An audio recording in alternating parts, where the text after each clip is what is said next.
She's smiling now, but she's the reason I flatlined in the first place. The words echoed in my skull as the machines around me beeped a slow, steady rhythm. My chest ached like I'd been struck by lightning, but it wasn't the pain that left me breathless. It was her, Anna, standing at the foot of my hospital bed, smiling like last year hadn't happened, like she hadn't vanished the second life got too hard to post. She stepped closer. Her makeup was perfect, too perfect. Lips painted soft peaches, hair curled just the way she knew I loved. "You're awake," she breathed, voice dripping in relief. My hands wouldn't move, not yet, but my memory had no such paralysis. 1 year, 6 months, and 9 days ago, I bought the ring. I remembered everything, down to the trembling hands at the counter, the velvet box, and how I planned to propose on the pier, just before my surgery. But Anna didn't show up that day. She didn't pick up her phone either. She was trending. I slipped into unconsciousness knowing I loved a ghost with a spotlight. I woke up to find her smiling like nothing had changed. Then came the nurse. Older woman, kind eyes, clipboard in hand. She smiled at me, not like Anna did for the cameras, but like someone who had seen me on machines for far too long. "Mr. Robert, I'm glad to see you're awake. Welcome back." She checked the drip, adjusted my pillows, then paused. "By the way, this was recovered from your personal effects the night you were admitted." From the drawer, she pulled out a small velvet box, the exact same one. "Would you like me to hand it to her?" My heart didn't skip, it stopped. Anna's eyes widened, color draining from her cheeks as if the box had claws. "No," I croaked. The nurse blinked. "Sorry?" "Give it to me." My voice was cracked glass, but the sharpness was unmistakable. Anna's mouth opened, no sound. The nurse placed the box in my hand and left. I held it there, resting on my chest, unopened. Anna licked her lips. "Is that what I think it is?" I looked at her, really looked. Designer cardigan, gold chain, lashes too long to cry with, and I saw it, panic buried beneath the performance. "I was going to ask you," I said quietly, "on the pier, the night before my procedure, but you didn't come, you went live instead. That's not fair, is it?" My fingers curled around the box. "You didn't visit once, not when I was on the ventilator, not when my heart stopped. You only came when you found out I'd wake up. Must have been a great comeback moment. Robert, please, I was scared. I didn't know if you'd make it. Everything was collapsing. I didn't know what to do." Melissa did. Silence. The door cracked open again, and there she was. Melissa, my best friend's little sister, the girl who brought audiobooks when I couldn't speak, who left notes even when she knew I might never read them. She paused in the doorway, holding a folded blanket. "Sorry, I didn't mean to interrupt." "You didn't," I said. My voice steadied. "Come in." Anna turned, mask starting to slip. "You're the nurse who kept messaging me updates, right?" Melissa blinked, confused. "No, I wasn't working. I came as a visitor." Anna's lips thinned. Melissa walked to the side of my bed and placed the blanket near my arm. Her eyes found the velvet box, then met mine. "I didn't know you still had that," she said softly. "I never got to use it." The tension in the room snapped like a violin string. Anna reached for the box. "Robert, if it was meant for me." I pulled it back. "I thought it was," I said, "but the man who bought this ring, he didn't know better. The man who woke up? He does." A beat of silence passed. "I waited," Melissa whispered, "every Tuesday and Sunday." "I know." Anna's voice turned desperate. "You can't just throw everything away. You loved me." "I did," I replied. And I flatlined with that love still in my chest. Now I'm learning to breathe without it. The ring box felt weightless in my hand. The choice no longer did. I turned to Melissa. "Do you want to see it?" Her eyes widened, unsure, but she nodded. And for the first time, I opened the box. The sapphire still glowed like promise. Anna took a step back. Melissa took a step forward, and I took my first real breath. My name is Robert Alden, and before the coma, I thought I knew exactly who I was. I was 32, co-founder of a growing AI security firm, and the kind of man who believed love was supposed to cost something, not in money, but in effort, reputation, patience, sacrifice. I had no siblings, no safety net. Everything I built from the ground up. And for a while, it felt like I was building it for her. Anna Keller was the woman I was supposed to spend forever with. We met at a business gala 3 years ago. She was radiant, magnetic, the kind of woman who lit up a room even before she smiled. She wasn't just beautiful, she was intelligent, fiercely ambitious, and unapologetically visible. By the time I walked across the floor to speak to her, she already had half the room at her feet, but for some reason, that night, she hosed to talk to me. "You look like someone who didn't come here to be impressed," she'd said, a wine glass dangling between 2 fingers. "And you look like someone who's used to trying," I replied. She laughed, and that was the start of it.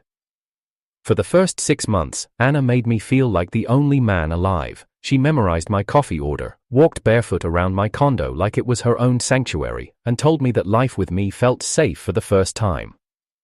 She moved in after a year.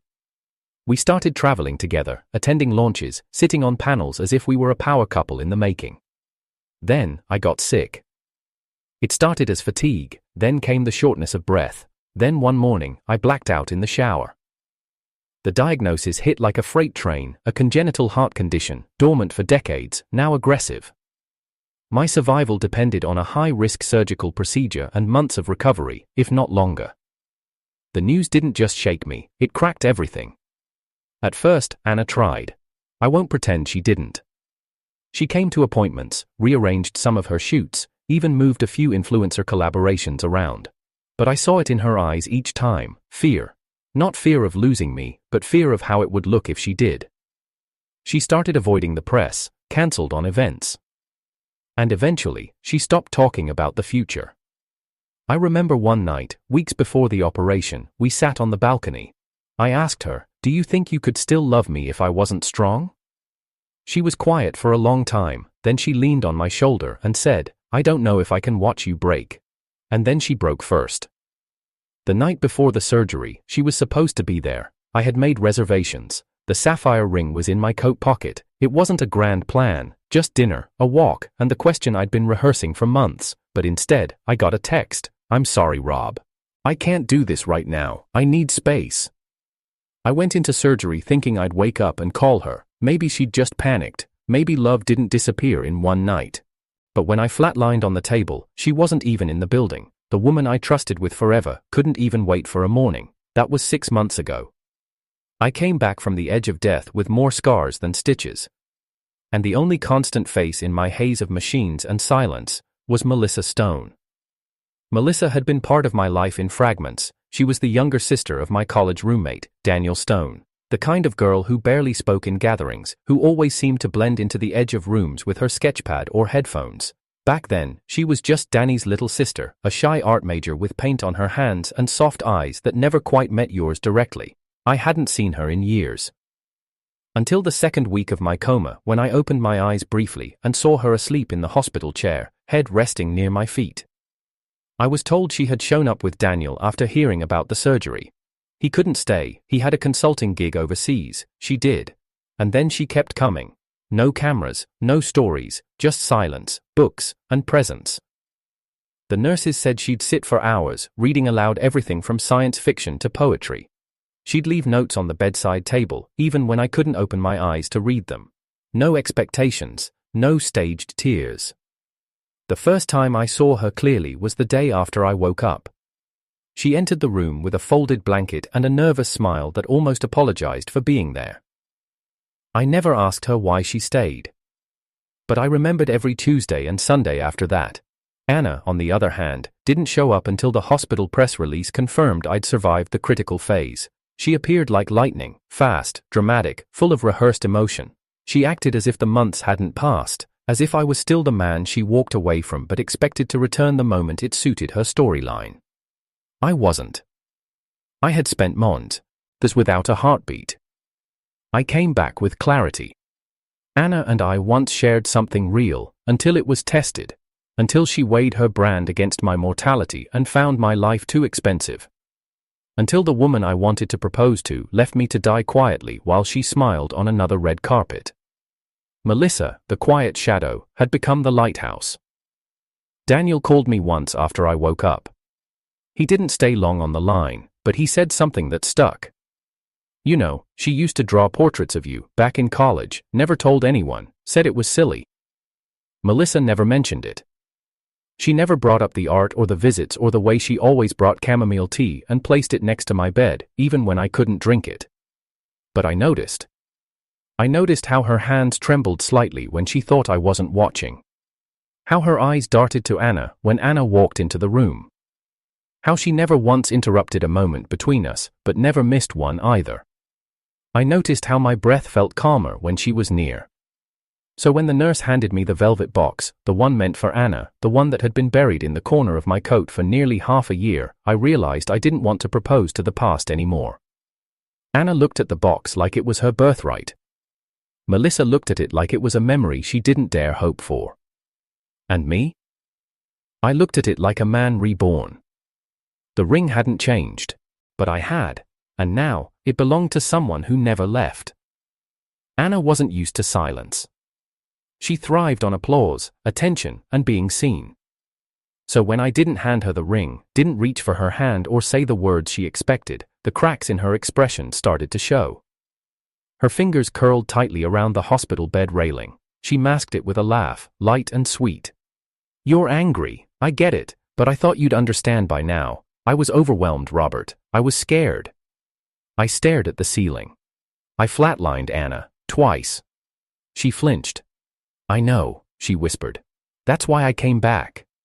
"Did you come back? Or did you just show up?" My voice was low, but the edge was undeniable. The room went quiet. Melissa remained seated near the window, gaze averted, hands resting on the blanket she'd just folded. She hadn't moved since the box appeared. She didn't need to. Her silence filled more space than Anna's pleas. "I wanted to come sooner," Anna tried, but everything got complicated. The news coverage, the trolls online, people asking questions. My management didn't want me tied to something so tragic without a strategy. I turned my head slowly, eyes locking on hers. "You needed a strategy to love me?" She blinked, stunned. "That's not what I meant." "Then say what you meant."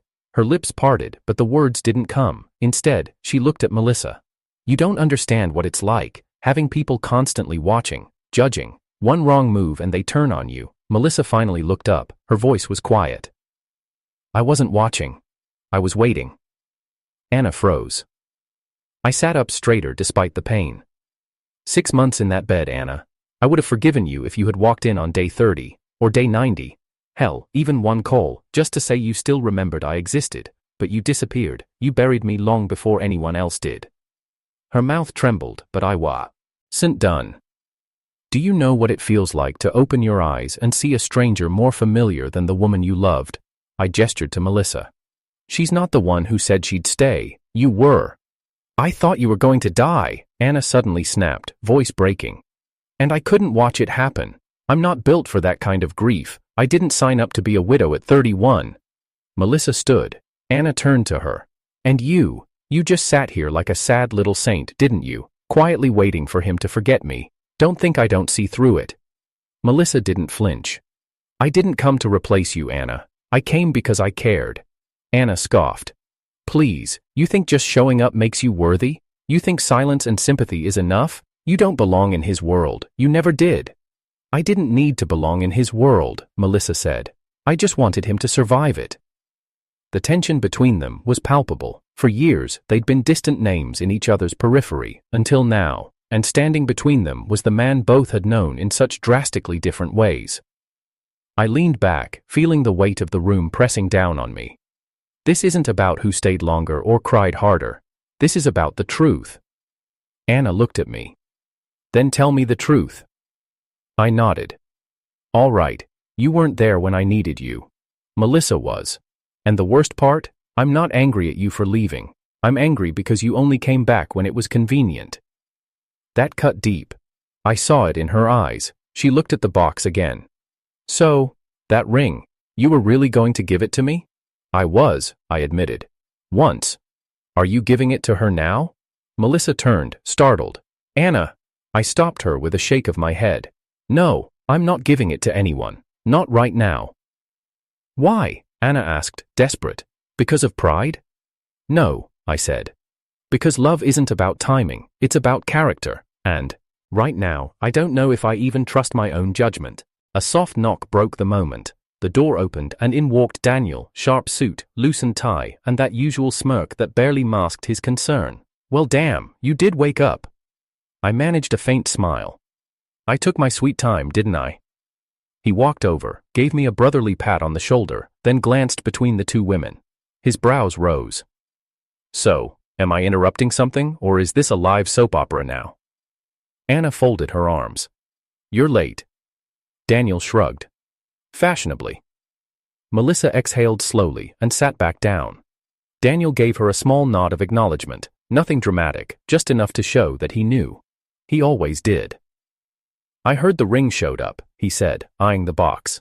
"Did it make it onto a finger yet?" "No," I replied. "It made it to reality. That's more than enough for now." He nodded slowly. "Probably wise." Anna took a step closer. "Robert, I didn't come back because it was convenient. I came back because I realized what I lost. When I saw the news that you'd survived, I knew I made a mistake." "That's the problem, Anna," I said. "You only knew because I lived." She looked away.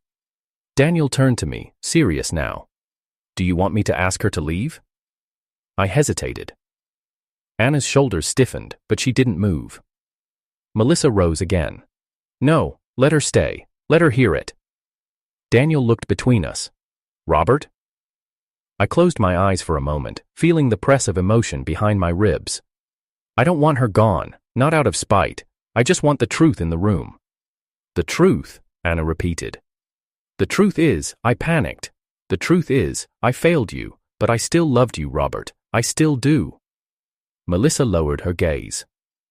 "And what does love mean," I asked, "if it only shows up after the credits?" No one answered. Outside, a storm began to rumble.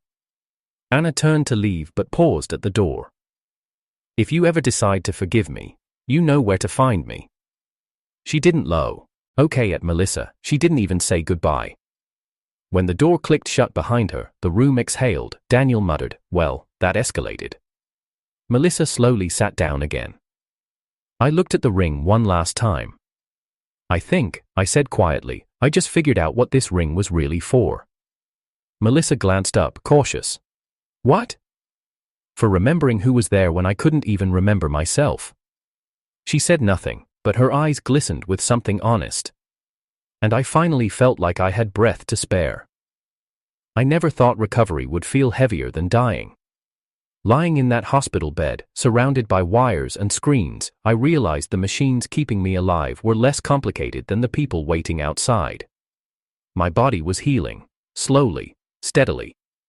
But my trust, my clarity, my sense of what love meant? That was shattered. Every time I blinked, I saw Anna's smile from the day I woke up, warm, hopeful, perfectly timed. It haunted me. Not because it wasn't real, but because it was convenient. A performance wrapped in nostalgia. A smile that belonged in memories, not in my present. I remembered our first anniversary. She had surprised me with dinner on the balcony, candles, jazz, tiramisu flown in from Paris. I'd looked at her that night and thought, I'd give her everything. And I did, my time, my money, my future. Then I remembered lying on the operating table, heart weak, unsure if I'd even wake up, and how the nurses told me no one came that night. Not even her. She hadn't disappeared quietly. She had broadcasted her self-care retreat to 1 million followers while I clung to life. Hashtags, ocean views, healing energy. I lay motionless in the ICU while she posted sunrise selfies and drank cocktails garnished with edible flowers. And yet, a part of me still missed her. I hated that. I hated the part of my chest that still tightened at her voice. That reminded me of the way she used to hold my face when I was tired, that wished she had been there, even knowing she wasn't the woman I needed anymore. It wasn't just betrayal, it was the death of a version of me that believed love was unconditional. Then there was Melissa. Quiet, steady Melissa.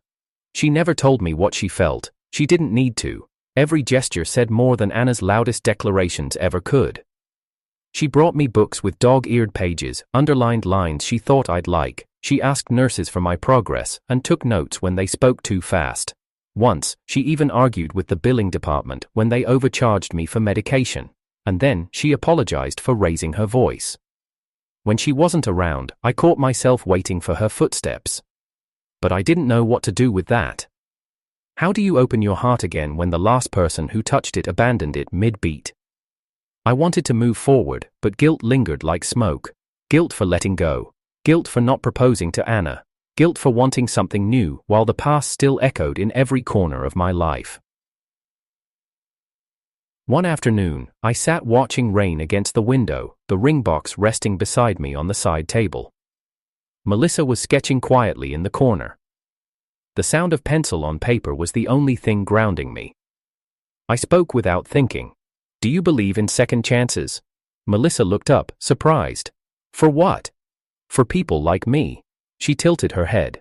What kind of people are you? Ones who confuse survival with strength, I said, who thought love was about sacrifice until the person they sacrificed for didn't show up. Melissa didn't speak immediately. She set the pencil down gently, folded her sketchbook. You don't owe anyone your pain, Robert, she said finally, not even the people who caused it. I looked at her. Then what do I do with it? She hesitated. Then, you turn it into something better. Simple, honest, terrifying. That night, when the nurses dimmed the lights, I lay awake for hours. Staring at the ceiling, I replayed everything, the laughter, the lies, the absence, the reappearance. Anna's voice telling me she loved me, Melissa's eyes when I opened the box, my own breath, ragged, uncertain. Daniel had warned me. Months ago, before surgery, he'd said, if you wake up, you won't be the same man. Just be sure the world you come back to is worth opening your eyes for. I hadn't understood then. I did it now. I didn't want to go back to what I had. I wanted to move toward something that didn't demand performance, didn't weigh worth in followers or headlines.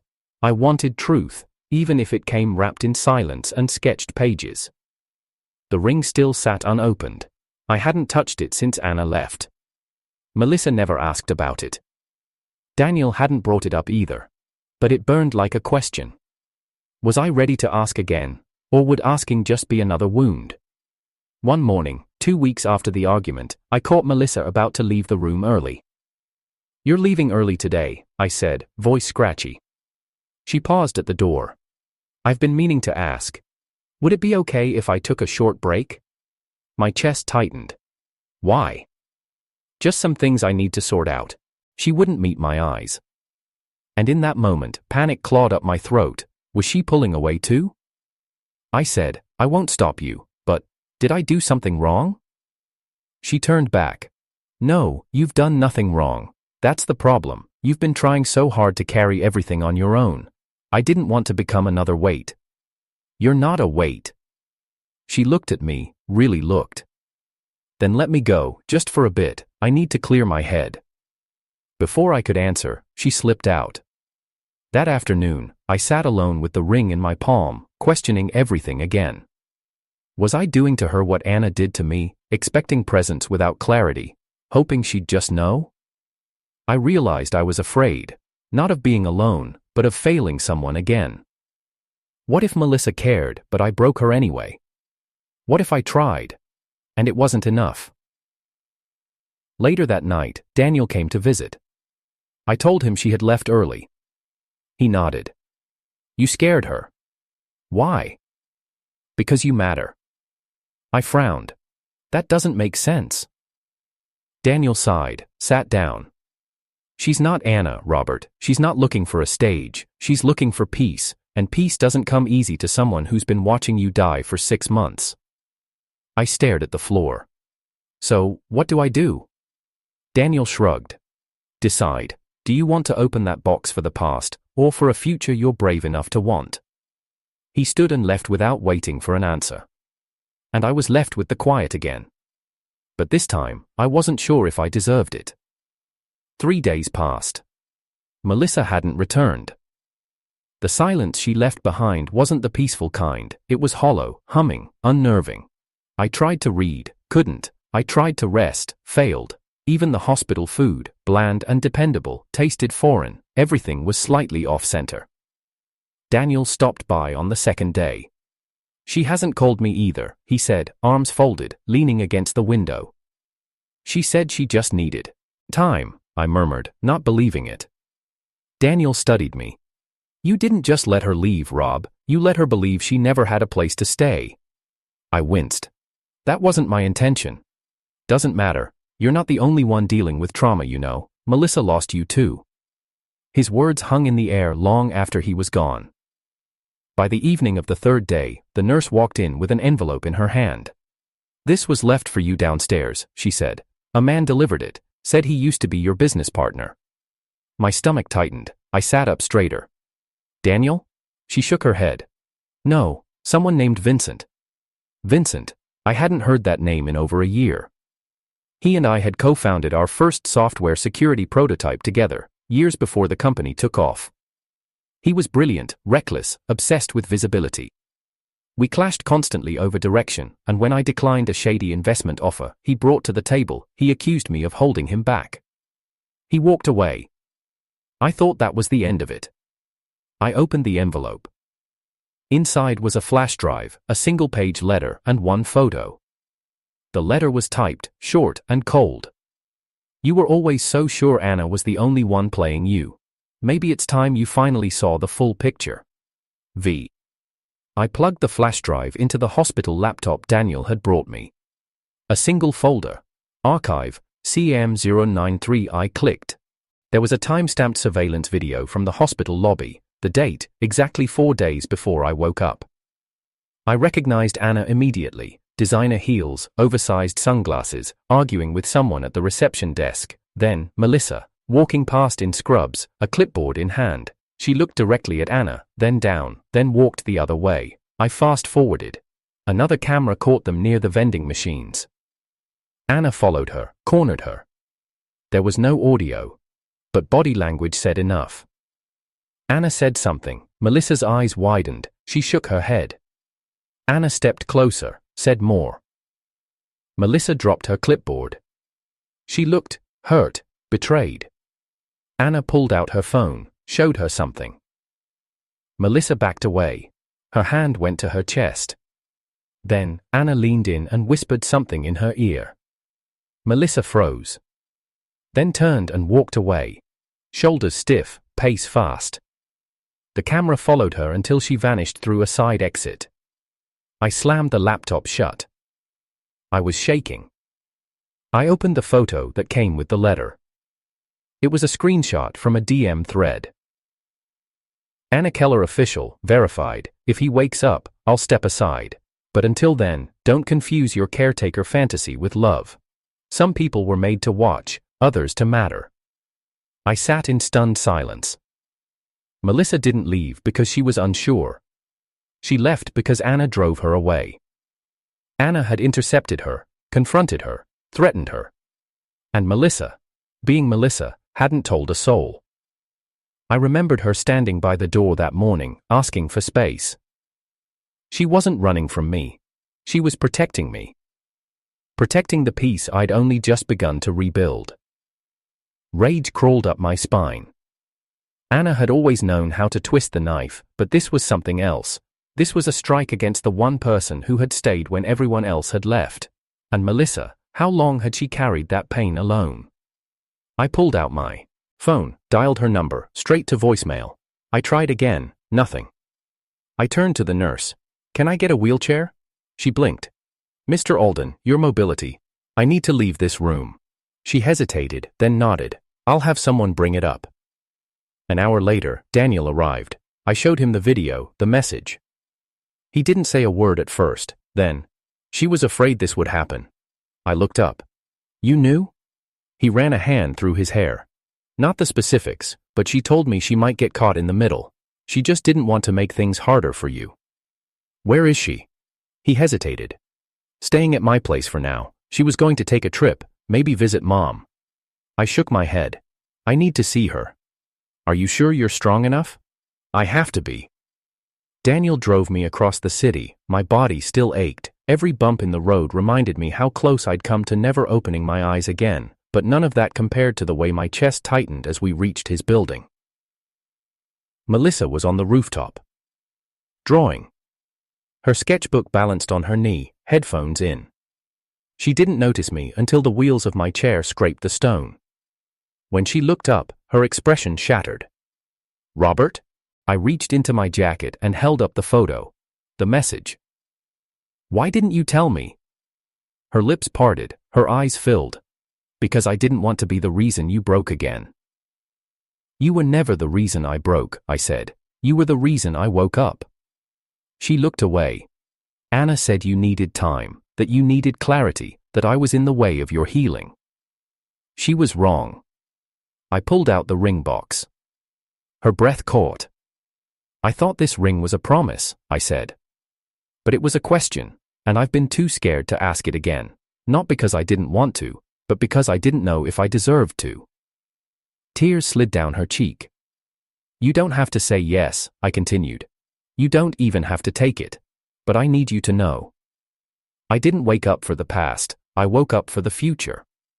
She walked toward me, knelt beside the chair, placed her hand over mine. I'm not Anna, she whispered. I won't smile and disappear, but I need you to be sure, Robert. I need you to choose this, not as a rebound, not as an apology, but as truth. I opened the box. The sapphire caught the light. I choose you, I said. Not because of what she did, but because of who she was, when no one else even stayed.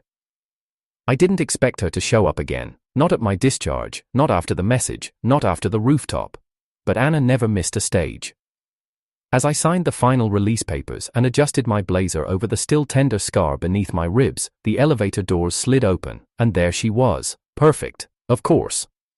Wearing white, like the irony hadn't even brushed her mind, a cashmere wrap over her shoulders, sunglasses perched on her head, hair curled just enough to look effortless. She walked into the room like a swan gliding through fog, like the last month hadn't happened, like she was still the ending. Robert, she said softly, with a sad, delicate smile that was more weapon than welcome. Daniel stood to block her path. Wrong timing. She tilted her head. I just want to talk. I'm guessing Melissa isn't here, I asked, not looking up. No, Anna replied, voice syrupy. I came alone. I thought you'd want closure. I finally met her eyes. Closure is what I got the moment you looked Melissa in the eye and told her she didn't belong. She flinched, but her smile never dropped. You've changed. No, I just woke up. She walked closer. Daniel didn't stop her. I was scared, she said, voice hushed. When you went under, I didn't know how to breathe. It felt like the world was crumbling around me. I said terrible things to people. I lashed out. I made mistakes. But none of that means I didn't love you. That's the problem, Anna, I said. You think love and performance are the same thing. You show up, you dress the part, you say the right words. But when I needed you most, when I was unconscious, when I was dying, you were branding your grief before I even flatlined. She opened her mouth to respond. I held up the flash drive. Her mouth snapped shut. You threatened her, I said, cornered her, told her she was a placeholder, that I'd come back to you eventually, as if Melissa was just a warm-up act. You don't get to call that love. I was hurting, Anna whispered. I knew you were slipping away from me. You let go long before I did. Silence. For the first time, the performance cracked. The tears in her eyes weren't staged, not completely. But they weren't for me. They were for the version of herself that was slipping away, the one she built beside me, the one people believed in. The woman who stood beside a rising star and glowed from the reflection. Without me, she was just Anna again, and she hated that. You were the only real thing in my life, she said. Everything else is curated, filtered, artificial, but you, Robert, you loved me without any of that. I did. Her voice trembled. Then why can't we go back? Because real love doesn't leave when the cameras do. Daniel turned away, jaw clenched. I could see it in his posture. He wanted her gone. So did I. But I needed to say this. For a long time, I believed love meant giving more than I had. I gave you money, time, trust, and protection, but the second I needed something back, you weren't there. Tears finally spilled down her cheeks. I regret it, every day. I believe you, I said, but regret doesn't undo betrayal, and it doesn't rewrite the past. She reached into her purse, pulled out a small white envelope. I wrote you something, she whispered. Back when you were still unconscious. I didn't send it. I couldn't. I knew it was too late, but maybe you should read it anyway. I didn't take it. She set it on the table beside me. Then, without another word, she left. And for the first time in a very long time, she didn't wait for applause. Daniel waited until the elevator doors closed, then let out a breath. "You handled that better than I would have." I almost believed her again, I admitted. "But you didn't." I looked down at the envelope. Daniel picked it up and tossed it in the trash. "I don't think you need to reopen old wounds," he said. And he was right. That night, I went home. My apartment had been cleaned, fresh linens, dusted surfaces, a stocked fridge. Melissa's quiet kindness was everywhere. A note sat on the counter. "Robert, I didn't know if you'd want me around yet, so I left you space, but if you ever want tea on the balcony again, I'll be there." I smiled for the first time that day, and then I picked up the phone. She answered on the second ring. "Hey," she said, cautious. "Are you free?" A pause. "I'm always free for you." An hour later, she stood in the doorway, no makeup, hair in a messy braid, a worn hoodie and jeans, holding a grocery bag with lemon cookies and the exact tea I liked. She walked in like home. I pulled the ring box from the drawer. Melissa froze. "Robert?" I opened it. "I'm not asking you to marry me yet," I said. "I'm asking you to trust that someday I will." She swallowed hard. "You're sure?" "I've never been more sure." Her eyes welled. But she didn't cry. Instead, she stepped forward, took my hand, closed the box gently, and said, "Then let's start from breath one." I nodded. And in that moment, I knew. The first time I opened my eyes, I saw a smile I didn't recognize. This time, I saw the truth. Love doesn't arrive with applause. It sits in the waiting room when no one else will. It whispers chapters when you can't speak, and it never, ever, leaves just because the story gets quiet. 3 weeks after leaving the hospital, I launched the campaign that made headlines across 6 industries. Not for the tech, not for the software, but for the woman I didn't forgive. The same media that once celebrated Anna Keller as a rising voice in wellness and lifestyle began to unravel her myth thread by thread. And I didn't say a word publicly. All I did was release a short film titled, The Silence Between Breaths. I paid no influencers, no press release, no teasers. But the film reached 10 million views in 4 days. It opened with the sound of a heart monitor flatlining. Then, black screen, followed by a voiceover. She smiled when I woke up, but she wasn't there when I stopped breathing. The entire story was fictionalized, names changed, faces blurred, but the parallels were unmistakable. A man wakes from near death to discover that the woman he loved had already buried him emotionally, while another, quiet, unnoticed, never left his side. A confrontation, a confession, a rejection, then a rebirth. The closing shot? A velvet ring box being handed not to the woman crying in the spotlight, but to the one sitting quietly by the window. The world noticed. So did Anna. 2 days later, she posted a lengthy, emotional video captioned, "Sometimes, healing means facing what hurts most." She cried on camera, talked about losing someone too soon, and holding on to the past. But this time, the comments weren't sympathy-laced. People saw through it. They pulled up timestamps, compared dates, reposted screenshots of her tropical getaway while I was on a ventilator. Then someone leaked the direct message she'd sent Melissa, the one from the flash drive. "Don't confuse your caretaker fantasy with love." It went viral. Hashtags trended for days, #caretaker fantasy and #ringbox revenge. Brands dropped her. Sponsors disappeared. Her follower count nosedived by the hour. But I didn't respond to any of it. My revenge wasn't noise, it was silence. Calculated, surgical, and poetic. Melissa saw the film the day it premiered. We sat side by side on my couch, her knees curled beneath her, a mug of chamomile tea in her hands. She didn't speak during the ending. She just turned to me with tears she didn't try to hide and whispered, "You didn't write that for them, did you?" I shook my head. No.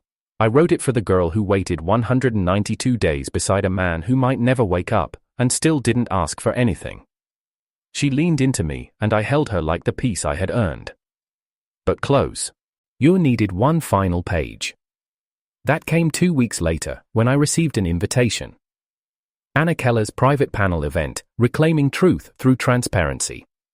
The irony was delicious. A closed-door seminar. Only 30 guests, industry names, social figures, wellness experts. I RSVP'd, yes. And brought Melissa. We walked in quietly. Heads turned, but no one said a word. Anna saw us enter. Her lips parted in a stunned half-smile, but she didn't approach. The panel began. She sat in the center chair, dressed in beige, hair slicked back, eyes glassy.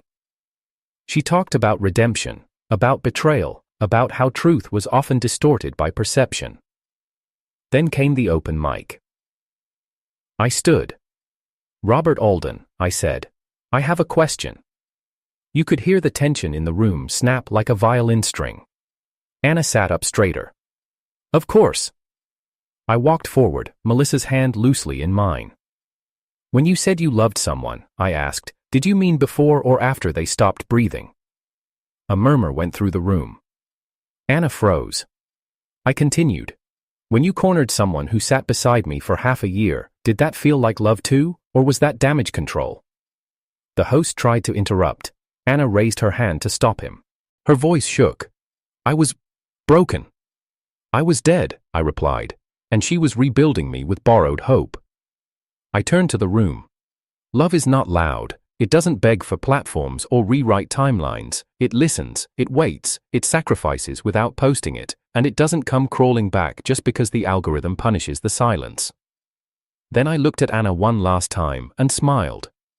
You taught me how easy it is to walk away from someone. Melissa taught me how powerful it is not to. I handed the mic back. Melissa and I left as Anna sat frozen beneath a spotlight she once craved. That was the last time we saw her. Months passed. Melissa's art was picked up by an independent gallery downtown. She painted moments, still lifes, shadows, small quiet corners of the world most people ignored. Her show was titled Between Heartbeats. She never said it out loud, but I knew what inspired it. I proposed to her on a rainy Sunday morning with no photographers, no candles, no drama.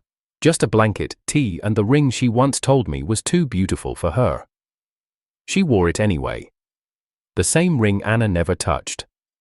The same one that traveled through heartbreak, coma, silence, and still waited for the right hand. Sometimes I sit on the balcony, watching Melissa sketch in the fading light, and wonder how close I came to losing it all. Not my life, but the truth about what love actually is. It isn't who's there when you shine, it's who stays when the light goes out.